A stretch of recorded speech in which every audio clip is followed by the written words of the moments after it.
Kinilala bilang 2021 Ford Saluto Dealers Honoree si Laos Group of Companies Chairman and CEO at Ford Philippines Dealer Principal Lisette Laos Velasco.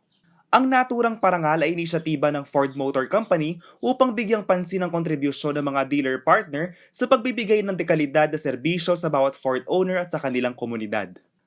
Nagsimula ang pagkilala kay Edsel B. Ford II at naipasa sa kasalukuyang liderato ni Henry Ford III. Sa nakalipas sa 2 dekada, higit 134 dealers na ang kinilala bilang Ford Salute to Dealers Honoree.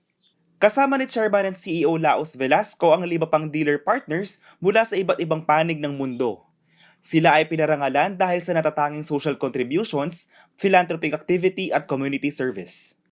As an entrepreneur and mother, I am quite passionate about work associated with education, children, and communities because I believe that having access to proper education, nutrition, and actually preparing the youth, we are able to build a better community, a better society through children who are properly educated so they can be prepared to take on the future.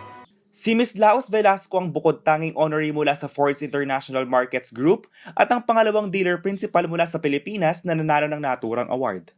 Iniaalay niya rin ang parangal sa kanyang ama, ang Kapampangan visionary leader na si Ginoong Levi P. Laos. My father played a big role in the Save San Fernando movement to compel the national government to save the town where Ford Pampanga now stands.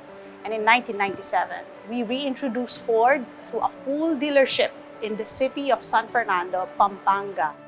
Legasiya na ngang maituturing ng pamilya Laos at ng Laos Group of Companies ang pagbibigay ng trabaho, oportunidad at pagsusulong ng countryside development. JM De Jesus, CLTV News.